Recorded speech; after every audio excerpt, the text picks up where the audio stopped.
Erich, welcome to the Commerce Talks and Kassenzone podcast. Today we are talking about one of my favorite topics, which is like food delivery services in Europe.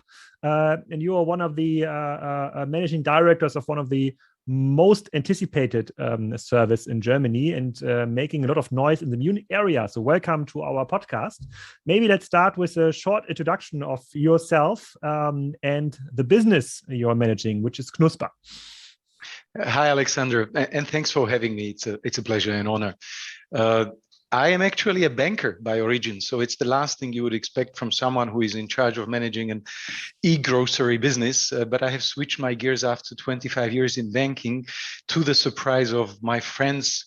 And I'm spending a lot of time explaining that the similarity between the online banking and online grocery delivery is massive.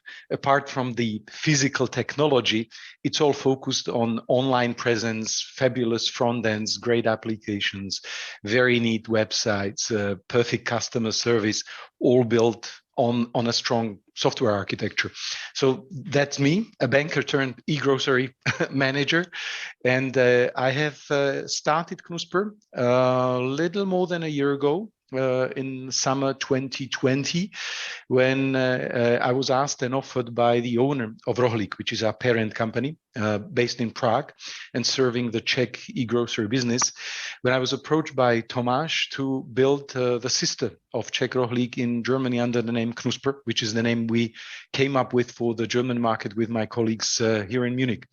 And it took us approximately 1 year to find our first warehouse, reconstructed, prepare it for the launch, and we launched Knuspr in exactly 4th of August, 2021. 2021, 4th of August, which means you're 4 months now into the business. Maybe let's start with the mother holding. So it's not a fairly brand new business. You're not starting out from scratch, but you can use some infrastructure, software, financial resources from the Rohlik holding. So how relevant is Rohlik for the Czech e-food delivery market? How big is it? Actually, it's a global player. You would not expect it from a small country of 10 million, but Rohlik is one of the world contenders for this model of e-grocery, which is a full scope e-grocery business, not just a niche player in a particular small segment, such as super fast delivery or the fresh only. There are only very few relevant global players who can master this model. Rohlik is one of the very few. Rohlik is one of the very few who is mastering it to the point where it is now a darling of investors. And it's a 6-year-old company. It was started in 2015 when e-grocery business in its home market, Czech Republic, was tiny. It was actually less than 0.5%, even less than the average of European Union's average for e-grocery was at that year. And within the 5 years of its existence, it turned the Czech Republic into one of the most penetrated e-grocery markets, where Rohlik currently owns 70% of the market share. And it's the most penetrated market along the UK that there is in Europe, driven by Rohlik's phenomenal business and customer model. More than even business, it's rather the customer model that we like to talk about, because that explains why it's such an interesting player. And it took a very short time before it became obvious that we can really bring e-grocery from a small niche to a significant game. And in Czech Republic, in cities where Rohlik is operating, actually more than 20% of customers are actually buying groceries regularly or accidentally, irregularly with Rohlik. And they don't go to supermarkets at all or only sometimes. And that what is the market share then from the e-food business in Czech? So we have.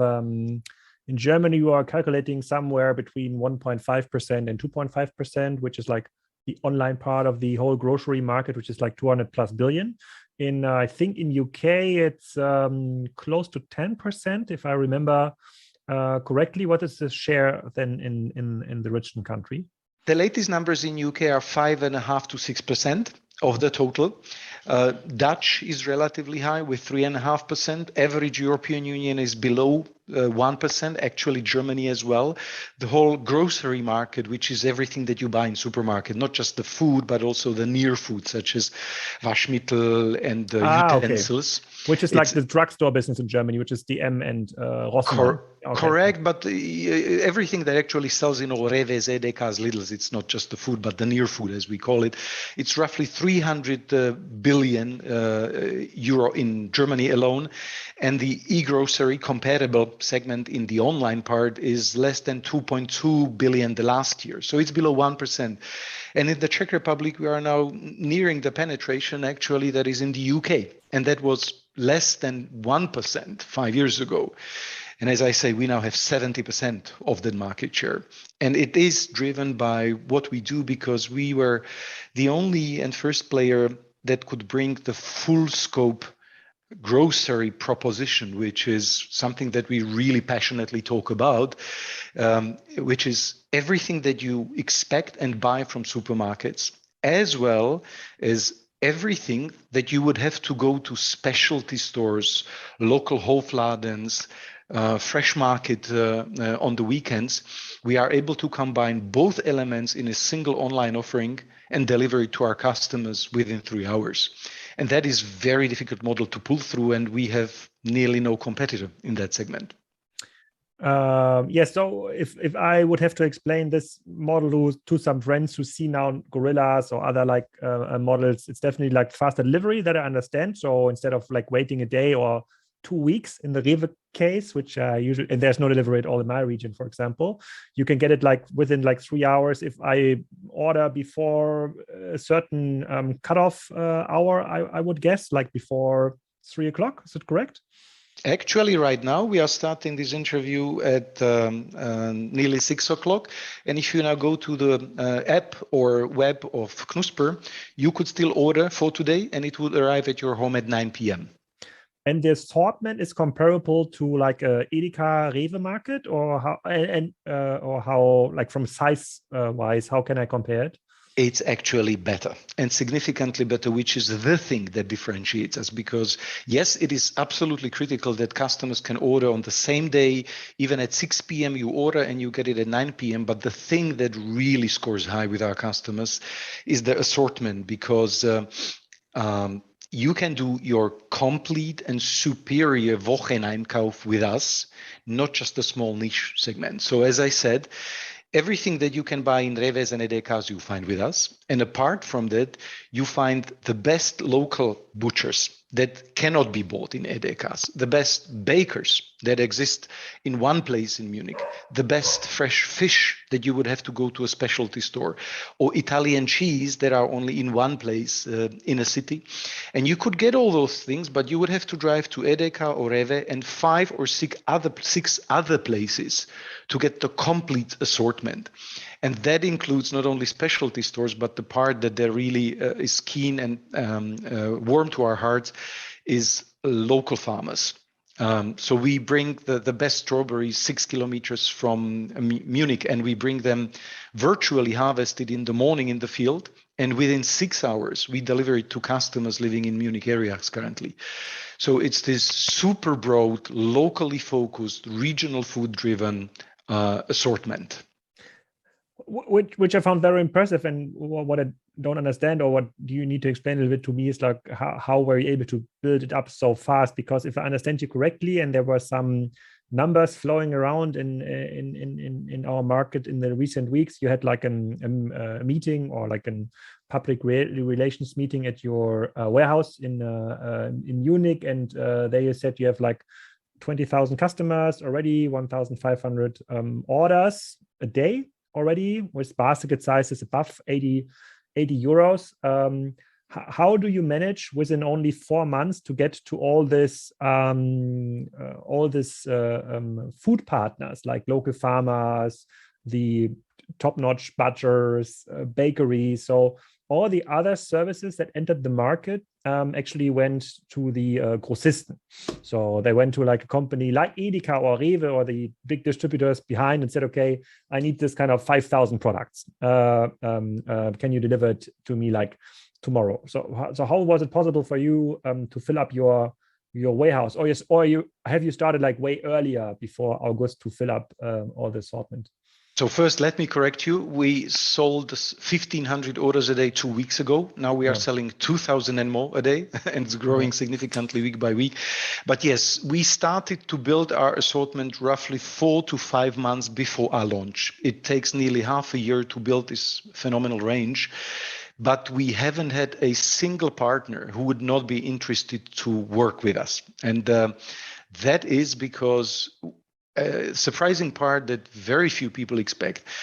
Out of roughly 520 suppliers and producers who deliver suppliers with the goods for our customers, more than 30% are very local producers, virtually a single farmer, Hofladen, producer of potatoes near Neufahren,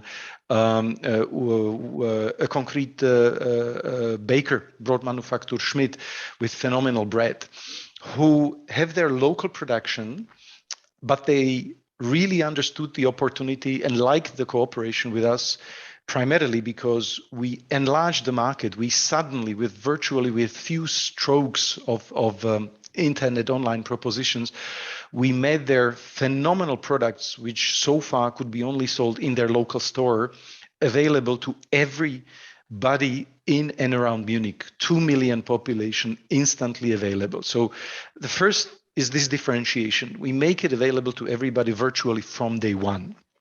The second part is, this is how we built our proposition. It's a very sad story where it starts with, which is over the last 30 or 40 years, nearly 250,000 farmers went out of the business in Germany. And in the last 2 years alone, 10,000 and more farmers went out of business in last 2 years in Bayern alone.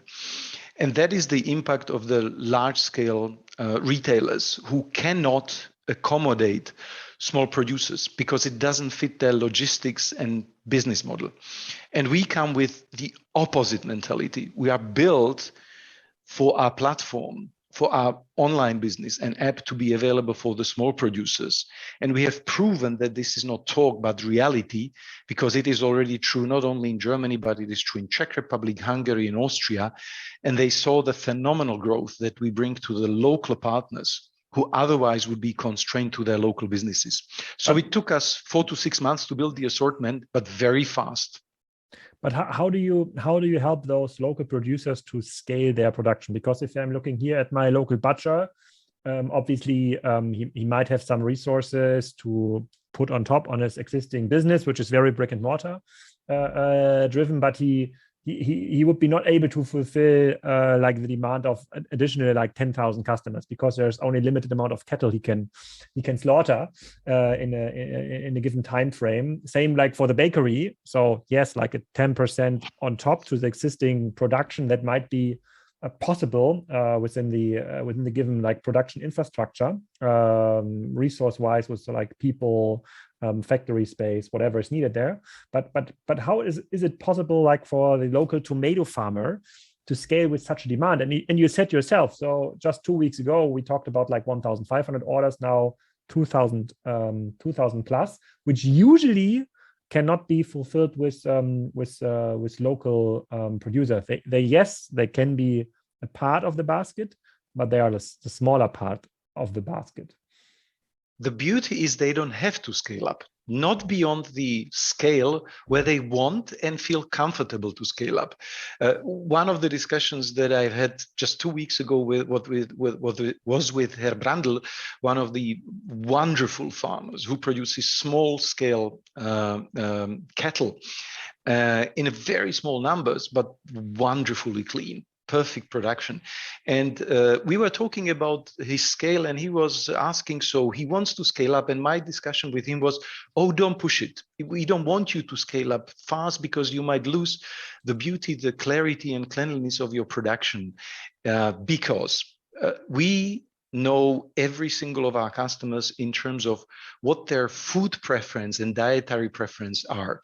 And we can target the offering of small-scale producers to the very few customers who are interested in a particular proposition. Not everybody is interested in a very specific type of beef meat that may be relevant to few customers only, specifically interested in that type. And we know which are, 500 customers out of our 20,000 who really want to get the beefsteaks from Herr Brandl.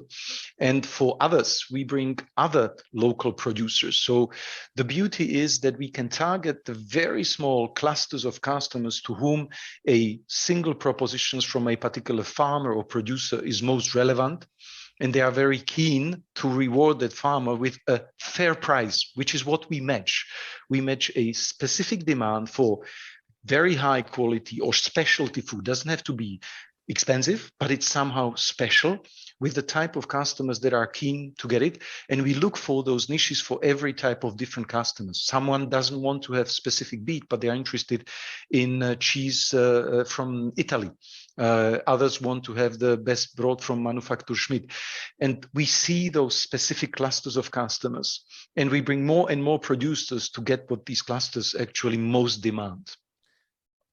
Let's stick with the Brandl example, because you might know I was a cattle farmer myself. I had the double amount of cattle from Mr. Brandl, also highest quality.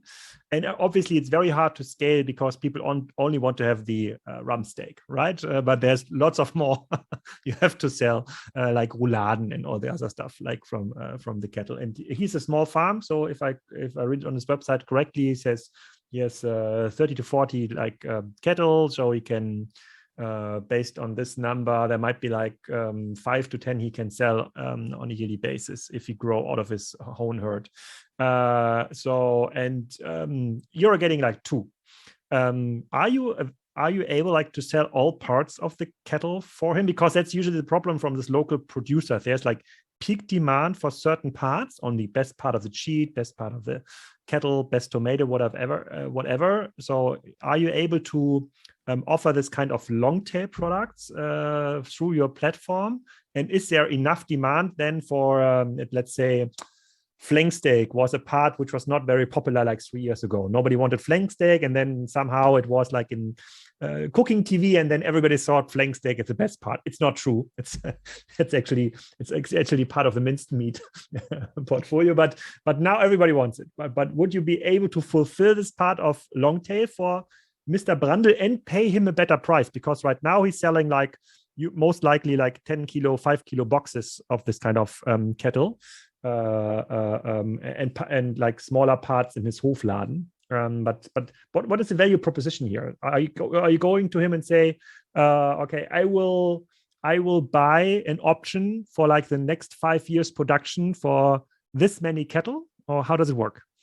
That's actually goes back to what we do. Yes, we sell it. It's translates and shows actually in 2 things. One, it actually works for Herr Brandl to the point where he's really wanting to expand, and I am the one who tells him, don't go too fast, just go to the pace which allows you to keep the growth and on the healthy side. And it demonstrates on the other side, which is that despite we take all the long tail, we have nearly no shrink. And compared to traditional players, there is very little loss of the food on our side. It's partly because we see the clusters of the customers which are interested. Some, as you say, want the fillet steaks only. Others are interested in the flank steak. Others take the other parts of the beef. So we actually are talking to the clusters of customers in parallel. And even though our target group is relatively homogeneous, you've got the clusters that really cover the whole cow, if you describe it that way. And the second part is the reasons why we have very little losses on the food side is because there is a chain of long tail settlements that allow us to make sure that very little is thrown out. Part of it is customers really love our category called Rette Lebensmittel, which are the items that by all the projections might expire without being sold. and we offer them to customers as a save the food category, which scores very high with customers. This is not about getting a discount. Sure, the meat comes with a lower price than normally, but people are much more interested, at least in our target group, in making sure the food is not thrown than just and only to get the discount. So that's the first step. Second step is every day we've got the cooperation with the food sharing. You surely know how they operate. And what we do is, since we operate in an industrial zone where there are not many services for our 600 colleagues, we are operating our own operated food truck, where we are actually using the food that might expire in 2 to 3 days to cook virtually really great food. I go there every time I can because this is a restaurant quality food made to some extent from the food that might otherwise later be thrown out. Yeah, so I love the model, obviously. So it has all the ingredients that we have been looking for years, and I've been in contact with a dozen, maybe 2 dozen of this local sales initiatives where they try to connect Hofladens and helping the producers to sell stuff which cannot be sold because of the infrastructure from Rewe, Edeka, and Aldi, but it almost sounds too good to be true. That's why I'm asking this question. I trust you, and there might be a lot of truth in it, but I need to understand it a bit better, especially with the scale and the scaling mode you are in. So growing slow and steady, that's a little bit easier to digest. Can you guide us through the customer journey? So when do you order the food that is ordered from a customer? So when is it in the warehouse? So how do you plan this kind of inventory management? So what is needed in order to fulfill this order in the warehouse? How many orders can you put on one of your delivery cars? So because that is one of the big disadvantages from other models, that there's only 2-3 deliveries per hours per car, which makes the last mile very expensive. Maybe you have a better idea how to work it out. And obviously, if you're working with local producers, there's still kind of a margin cap, right? We're not in the fashion business. You cannot charge 3 or 4 times the price you've paid to the producers. There's still a limited margin. Maybe can you guide us a little bit through this kind of process so we can understand better how it works? Sure. We have 2 sets of prices.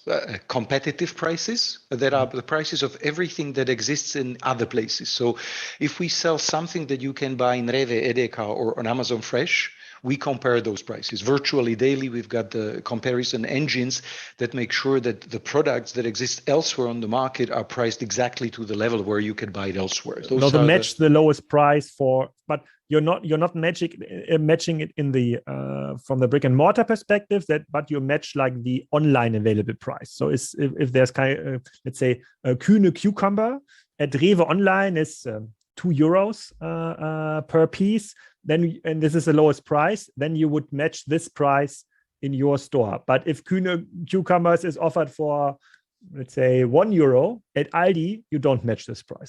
As is the case 98%, particularly because when you talk about the businesses that have got both the offline and online in parallel, 98% the pricing is same. Only on very few promotional items, typically the price is differentiated in reality. So though we compare on the online engines, you get also on comparisons to offlines. But we also compare to Amazon Fresh, we compare to DM Drogerie on the non-food prices to make sure that actually we match those. Okay. Those are the competitive prices. And then we have the fair prices. And that is for the local producers, the farmers, the regional suppliers, those that you cannot typically find online. They don't exist in the traditional supermarkets. And there we work with the suppliers to get them the fair price, because virtually our raison d'etre starts with keeping and supporting as many local producers on a good, stable business as we can, because it's a perfect symbiosis. If we would not have enough local producers, specialty suppliers who make our assortment so much different to Rewe's, Edeka's, Amazon Fresh, we would be just a copycat of online Rewe's, Amazon Fresh, and Edeka's. And therefore, this is not a talk. This is our absolutely critical part of the business model. And it's not a short-term game. We are already in this at least 6 years. And it is working better by a day because it revives the small producers' access to large market without being forced to scale up beyond what they can do. So I'm reassuring you that this is something that has actually been working better day by day. To give you a feel for the scale, we are currently selling about 12,000 items in Knuspr. Czech sister of ours, Rohlík, who is in the market for 5 years, is selling roughly 18,000 items. And the regional part is actually growing because it is like an opening of the new world to regional partners. Even in a small country like Czech Republic is, and the same thing is now happening in Hungary and slowly also in Austria. So it always boils down to the fact that we've got these really specific clusters of customers who look for concrete things, and we can keep bringing more and more local producers under our umbrella. So that's the first part of your question. And then you asked about how we get the food in the warehouse to the customers. So it's important to start with the fact that we've got 5 different temperature zones. Since you were engaged in the food, you might have a pretty good picture. It's all the ambient, the dry food that you typically buy in classic supermarket stores. Then you've got 0 to 4 degrees for the meat. You've got up to 6 to 8 degrees for one part of the fruits and veg, up to 12 degrees for a different part of the fruits and veg, the TK and the MOPRO, Mälkereiprodukte. And you inbound them, each of them on a different timeline, because these goods have got very different MHDs, Mindesthaltbardatums. So we've got typically anywhere between 400 to 800 different items delivered each day. By far, the biggest frequency is the super fresh fruit and vegetables, followed by the MOPRO and meat. And that's the part of the inbounding traffic. The important part is then the speed inside. Once you click an order on our web, everything that you have chosen has to be picked and delivered to the packing station in less than 45 minutes before your delivery starts. I mean, less than 45 minutes if you want it delivered within 3 hours. Then it takes less than 15 minutes to prepare everything into packs and for the drivers.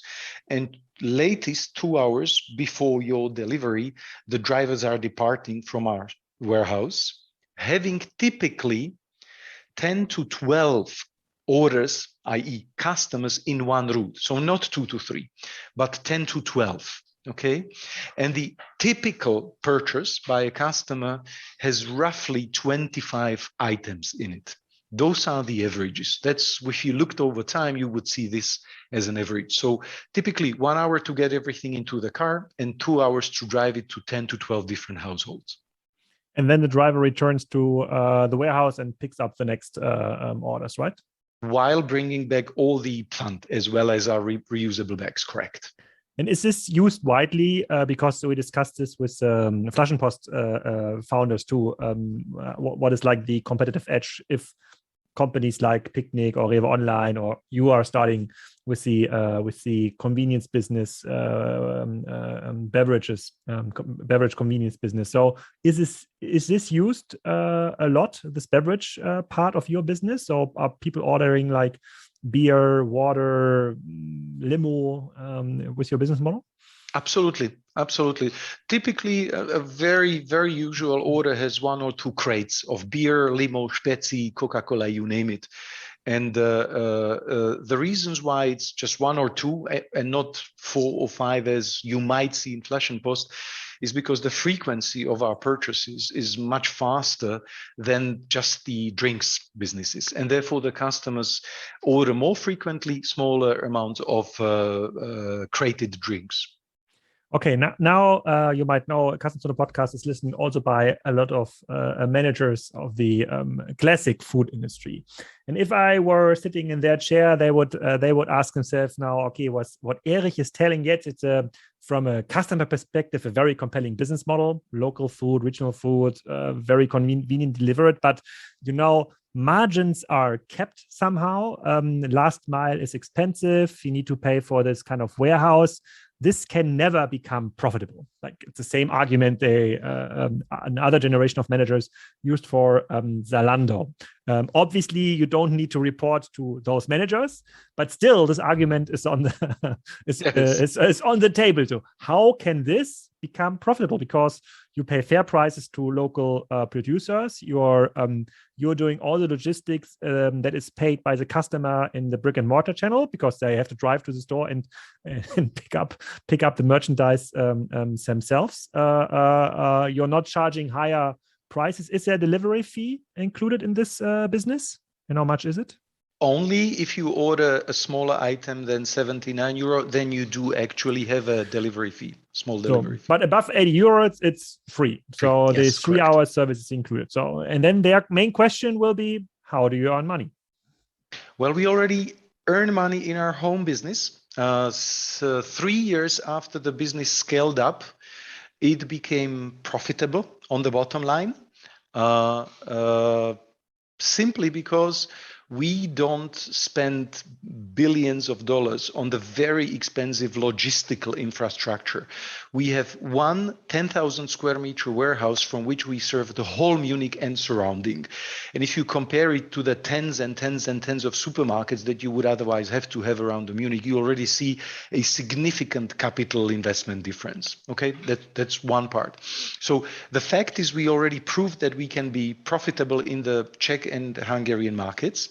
And that is driven by the fact, and this is an important differentiator, which also portrays in Germany, our average basket is 4 times bigger than what typically you would see in Reves. Typical Reves and Edekas, we always benchmark to them because that is our competitors, not the online players, but the brick and mortars, those who currently sell 300 billion worth of goods. Their typical or average purchase is €20. Ours is 80. Okay, and that gives you a scale of the margin. That's an important part. And the second part, or the third part, because I said already we have one warehouse and not tens and tens of stores. The important part is also to realize that somehow the German market is seeing itself as very thin on margin. Yes, the end prices are extremely competitive. We see, for example, quite a shocking difference to Austria. Austrian prices are significantly higher than German prices on exactly same goods. The competition is lower. The market has evolved differently. But German market is also huge, and also the buying prices on the large scale shopping, the industrial production, all the Nestles and Proctors and Unilevers. Also have very competitive buying prices. And therefore, while both ends are competitive, the margin is reasonable. This is not a margin which is razor thin unreasonably. And that also shows when you look at the bottom line of the mega players like Edekas, Reves, Lidl, and Schwadis, they are phenomenally profitable. This whole notion of no margin on German market is a nonsense. At least it's compared to the overall revenue, which is like 300 billion, the overall margin out of this market is comparatively lower than the fashion industry or the furniture industry, for example. But that's where the low margin argument obviously comes from. But what do you think can then be? I think you've communicated a number for 2024 where you want to reach more than 1 billion in the German market. So in 2024, if we grew with the same speed, we will have like 4 to 7 billion overall e-food revenue in Germany, I would guess. You are on my optimistic side. When you look at the forecast of various industry experts, they typically forecast around 3 billion size of online market in 2024, which I think is too low, too conservative. Those are not the experts. The experts Yes. are like Udo, me, and you. So it's Yes. 7 billion. So we define who are the experts. So, but what do you think can be? And we are usually arguing, and then you have listened to the Udo podcast too. We're usually arguing that we will see a faster share of the a faster share increase in the top cities, obviously, because there are some structural effects behind it. So a city like Munich or Berlin, where we might see already today a 5% market share, let's be optimistic about this one, in 3 years, so end of 2024, what is your best guess? Where can this market share be? Purely talking on the basis of a best guess, I would expect that these cities would be close to 10% penetration. So at least double the rate from today. Yes, I expect that in 3 years, the market will double in size. And will this be limited by demand or by offer? Because when I remember correctly, the conversations with other food delivery services in the beginning of the Corona crisis, there was way more demand, and Ocado was a very good example. They even limited the basket size for new orders. You had to wait for weeks until you get a delivery slot. So will this be a bottleneck on the demand or on the delivery side? It's a good question, because a model like ours takes some time to scale, as in it is dependent on the availability of specifically designed warehouses in vicinity of cities, which are going to be very much competed in the next years. So the limitations on my assumptions will be two: how fast players like us will scale. And for us, we want to cover all urban population of tier A and part of tier B cities within the next 3 years. So it will take us up to 3 years to get our service available to 30 million Germans. That is roughly 10 plus million households. And this will be predominantly urban population. It is yet to be seen how this model scales up outside to the more rural population. That game is not yet obvious. And I believe that the scalability of this model is somewhere in the range of 2 to 3 years on a fastest node. So it will take 3 years at approximately the fastest pace to get the service available to 1/3 to half of the German households.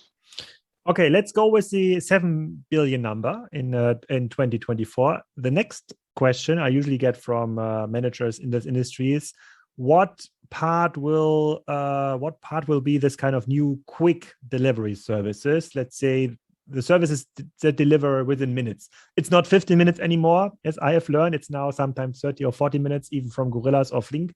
But where do you see the role of this super fast delivery as a share of the overall like 7 billion we've just announced for 2024? Just for the records, I don't expect the market to be 7 million in 2024. That would be just phenomenal growth, never seen anywhere in the world. So I'm inclining to expect the market at 4 to 4.5 billion in 24. That would be my best guess. But to your question, I often get asked, how is a business that delivers in 3 hours compete with a 15-minute delivery? And I say, these are two different markets. And I don't know what size the super fast delivery will have. I believe this market will evolve, will be successful. There will be just one winner in that market to be seen over the next 2 to 3 years. But I compare it to the physical world. Even in physical world, these two markets coexist next to each other. You've got big supermarkets where you buy your big family shopping, everything from meat to fresh food to groceries to Waschmittel. And then you've got a corner store with very few items, but available to you in a 2-minute dropout when you need to buy the milk that you forgot or the butter for the Sunday cooking, which is already being prepared. These two segments will coexist next to each other. What will I expect happen to the super fast is that in order to come up with some profitable model, they will be expanding their proposition to become a platform for super fast delivery of non-food, because that's the one of the only two ways available to make profit there. Either you become a delivery service to within the city, in a city, for different third parties, Or, and that will happen in parallel, you have to price up your goods as the small stores do. If you go to the corner store, they have got only a few items, but they are a lot more expensive because you pay for the proximity. And that's so different that it happens on a parallel rail compared to our business, which will never compete to deliver in 15 minutes. Because do you need your full Wocheneinkauf in 15 minutes? No, you don't. If you get it in 2 hours, you get what you need. If there's like a company offering me like the same assortment, but within 15 minutes, I guess people would buy it in 15 minutes. But let's see. There's no competitor yet to be seen. On this note, do you see any competition? Because if I was looking into Knuspr, I was reminded at least in some aspects on Pünktlich, which is you building this business at the opposite part of Germany in Nordrhein-Westfalen. Yes. But how close is Pünktlich to your business? It's somewhere in between, because Pünktlich differentiates itself in two aspects that we consider extremely critical. Pünktlich's assortment is much narrower than ours, even in terms of the size. It's below 10,000. And its assortment is just a subset of Edeka. They don't have their own assortment range. It's just the same thing minus something that you could buy in Edeka stores. And that is, if you saw my propositions, hugely different, because if you can get only or less in the online store that you can get in the Edeka next doors, the impulse to go online is significantly weaker. Okay, that's one big differentiator. The second one is their delivery model, for the sake of efficiency, provides no flexibility. If you tried Pünktlich, you would know that you wait until your street is assigned a delivery route, and then the delivery happens on a fixed schedule. So, for example, Tuesday, 4 p.m. And if you like it, you can order. But if it doesn't fit your schedule, you don't have an option. You have to wait until some fixed schedule fixes your schedule, but you don't choose when you get your delivery. Okay, got it. So I definitely can live with this differentiation. There's another differentiation usually made from expert in the market, which is kind of the shopping experience. If I understood correctly, and maybe I'm wrong here because I'm not living in the Munich area, there's no native mobile experience. It's kind of a mobile website I have to shop on. Is this correct? So is there kind of a plan to have like a native Knuspr experience, or do you expect people doing their Wocheneinkauf on the desktop, so to say, or tablet website? But I'm not. I'm maybe walking on very thin ice here because I'm not living in the Munich area. But that's what I understood. No worries. We do have actually native app, a standard app, and actually, more than half of our customers use exclusively app to buy with us. And in many aspects, depending what your preference is, app is phenomenal. And as in many online businesses, some people prefer web, others app, but the penetration of app is much bigger than what I have expected before we started, to be honest. Okay. So, and would you expect with the growth of Knuspr that the exclusive mobile experience, the exclusive mobile usage will increase over time? Probably relative to the total number of customers, while it will grow in absolute numbers, it may actually even decline in the relative sense to the total customers, because what you get in business like ours is a wave of early adopters that tend to be much more digitally native than the later adopters. So as the service actually expand to people who are rather followers than adopters, I would even expect that the penetration relative to the total of the web might actually be slightly bigger than currently. Yeah. Okay. Yeah, got it. Okay, that's to be seen. Let's see how the adoption rates develop over time. And then one last question about your operations in Munich. You said you have definitely a cost advantage because you're just working from one big warehouse. Obviously, just one warehouse with this kind of growth won't be enough, like in a year or so, I guess.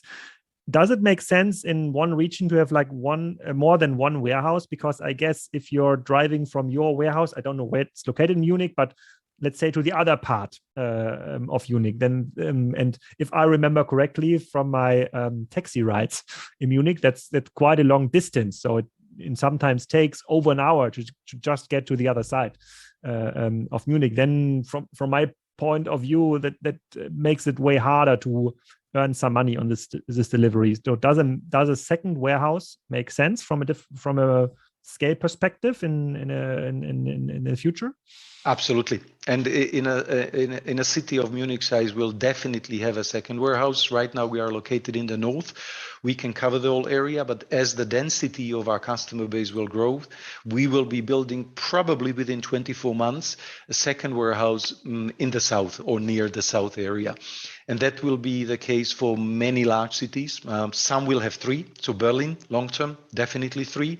We'll start with 2 areas like Köln, Düsseldorf, Essen, Dortmund might get more than 1. As metropolitan areas are connected, we will be locating them to different places in such combined metros. If I were to give a best guess about your current challenges, I would say it's most likely to get like delivery drivers, people like working in the warehouse, even like finding new warehouses. Let's say you want to build a new warehouse in like 24 months, and you most likely have to start looking at it within the next 4 to 5 months to find like a space. Very hard to get right now. Then getting enough cars shouldn't be a problem, depending what kind of car you need. So that's my outside naive expert view. So if you're looking now into your business and let's say financing is not a problem at all right now to attract like investors for your business model, so what's kind of the bottleneck? What are the biggest challenges you need to solve on an everyday basis in order to keep this growth? Pretty close. You got it very well. Finding the warehouses is not that difficult. There are choices. What takes more time is to refit the warehouses to our need, because that involves the bureaucratic process of approving the construction permit, which is rather unpredictable in some areas. And then particularly lately, anything related to construction material deliveries is complicated because the logistical chains of the world suppliers have been collapsing over the last few months. So while we normally could take as little as 6 to 9 months to go from identifying and contracting the warehouse to launching, it can easily be 9 to 12 months these days. So that's actually where the scale is somewhat slowed down. You are very right that finding enough of colleagues for the roles of pickers, packers, and drivers in the warehouse is not easy. But so far, we have managed to find many sufficient channels. And in particularly among the colleagues who drive the cars, we see very strong demand because it's a flagship service of ours. So drivers are, let me call it, the pampered part of our business. And we are looking for drivers who are extremely service oriented, who understand that bringing the food to customers needs to be with the smile, great attitude, very structured thank yous and invitations to customers, and making sure that it is actually our embassy, our ambassadors to the customers. And therefore, we pay our drivers very, very well so that the job is attractive, so that we can train them properly, and so that it becomes a stable job for them. So that pleases me extremely, because if you were able to see the ratings of our customers, the feedback and ratings of the drivers is the flagship satisfaction source in parallel to the assortment. Somehow, people do not expect that the colleagues who make their living by driving are phenomenally friendly, and we do exactly that. They do exactly that. How many drivers are working now for your Munich operation? Currently, I believe it's about 120 and growing fast.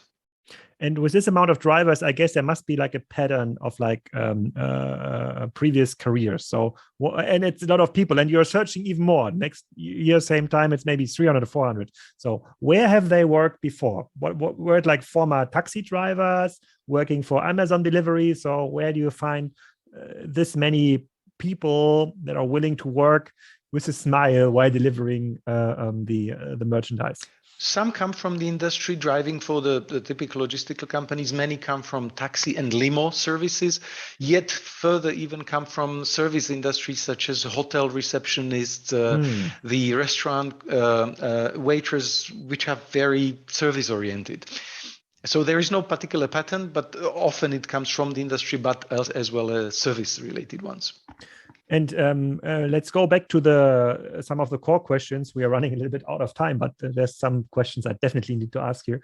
In the core market, in the core Rolik market, how loyal are the customers? Is there any churn? Because you said you're like the 70% like market share, which is it must be obviously almost a churnless business because there cannot be like too much competition. But can you talk about like churn rates? How loyal are the customer? I guess there's like many happy customers in Munich now.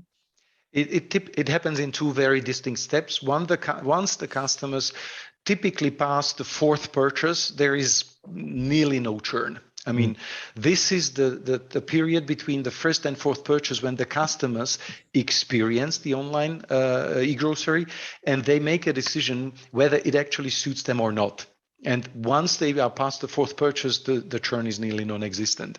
And typically over 30% of customers become a lifetime customers, never leaving virtually. What is the reason for the customers that are leaving the Knuspr service? Because that might answer the question where this kind of limited growth comes from, the question between 4 billion in 3 years versus 7 billion. So what is their reason? I guess there must be some NPS questionnaire afterwards, why they are leaving or not returning. There must be something which is compelling. The NPS of our customers is just phenomenally high. It's over 70 points. And if you know the industry numbers, they are barely at 12, 20. The best ones the numbers I have received just lately is DM with 41, I believe. Everybody else is around 20. So it's a phenomenal satisfaction. But for those, I mean, it's like with every service. You've got the customers who will fall in love with online shopping. And then you've got segments of customers who just consider shopping a social experience. They may like to go to the store because that's a socializing experience. Others have it next to their work. And in the end, it still is okay for them to stop by on the way from the work. So I would never expect, like in any industry, that 100% of customers switch to online. But there is more than 1/3 of everybody in Germany who will switch over time to online. And the question is, will it happen in 3 years, 10 years, or 15? Yeah, it's interesting because that's definitely the less customers churn, the higher the growth rate will be in the market. So I know where the customers are coming from, word of mouth, and I saw some voucher initiatives over the last days. Are you equipped for peak demand? Because now we are obviously going into some kind of lockdown mode again, or will you close doors for new customers in January, February because you're not able to serve them anymore? No, we don't expect at all to close the doors. Right now we are running at the peak capacity, but we still manage to deliver on the very same day with very few exceptions within 3 to 4 hours. So we manage even at the high peak. The biggest days are ahead of us, 22nd, yes. 3rd and 4th. Yeah. So we will be tested, and these are the sleepless nights. But we managed to be ahead of the curve up until now. And today is already 20th of December. So there's a strong indication that we can manage at any time. Barring any magnificently tight lockdown when people will not be allowed to even leave their homes, we will be able to do that. And when the peak like this comes, we will be tested. Okay, so loyalty, I understand. Where the customers come from, I understand. How the customers, what the margin kind of profile is and how you can earn money in the future, I understand, because that's something you can derive from your home market, right? There's a more established business model and you see how it scales, even with thinner margins because of the higher competition in Germany. What is your plan with an expansions into other cities? And I'm asking out of a self-interest, obviously, because I don't have any delivery service available here in my region. I'm not saying you need to move to Kiel area, but what are the next cities on your expansion map? Those are cities we already have committed because we are very near to having the warehouse and fulfillment center is next is Frankfurt. in a few months, very few, just a few. Next is Hamburg in the summer. Then we are going to Köln, then Düsseldorf. Then we've got very nice 2 locations coming at Berlin that might be happening as soon as the next year. And we are looking at few locations in Essen and Dortmund. And that's something that I can see now happening in less than 18 months. Some are coming in 2 months, others in 6, but all of those that I mentioned would be coming in less than 18 months. Within the next 18 months, we probably will not be able to expand beyond these 7 cities. We still are looking at Stuttgart. We now see something promising. And in parallel, we shall be looking at the next cities, but I have no commitment yet beyond the ones I mentioned. And you don't see any shortcomings in availability of drivers and delivery cars or so that could be like an artificial bottleneck for your expansion, even if money is not a problem? Not yet, but it will come. Clearly will be a major labor pressure in the coming period, but we are just now starting to equip our warehouses with a new generation of automation, and that actually allows us to expand at this speed without being constrained by the labor. And then one last question. You've talked about high-end, very high NPS scoring of your customers in Munich on your website. There's like it's hard to find this kind of review. So is this kind of an internal scoring? Because I'm not living in Munich. Obviously, if people are listening here, I would be interested in getting some feedback about the Knuspr service. So is there kind of a public website, a public review setup available? There are 4 things that we look at. 3 of them are internal. So we measure NPS purely as a research approach, Net Promoter Score. Every single order that is delivered to customer can be rated, and nearly 40% of all our orders are rated by the customers separately for the quality of food and for the quality of the delivery itself. So we get the very virtually live reading. If you come and see me in my office, you would see every rating coming along my screen, where you see both the number assigned to the rating as well as comments from the customers. And the third part, which is publicly available, you can look at the Google Maps, look up at Knuspr.de. You will find over 500 ratings by the customers, which are totally independent, totally public. We cannot influence them. So this is as good as it gets to you seeing how customers view us. Nice. It's a really cool business. Sometimes it's a little bit hard to believe that everything is so cool how you're telling it, because we are looking now and we're searching for those kind of business model now for years, especially with this local approach, helping local farmers. I'm trying to reach out to Mr. Brandl and to get some feedback. I hope I haven't forgotten anything. So it was a pleasure having you here as a guest, especially in this peak times now, in the evening of the 20th of December. Wish you all the best in scaling your business. Definitely will use it when it expanded into the Hamburg area, and happy to have you around helping the market moving into the online business in the grocery industry. Thank you, Alexander. It was a pleasure to be invited, and a very nice Christmas to you and to your listeners.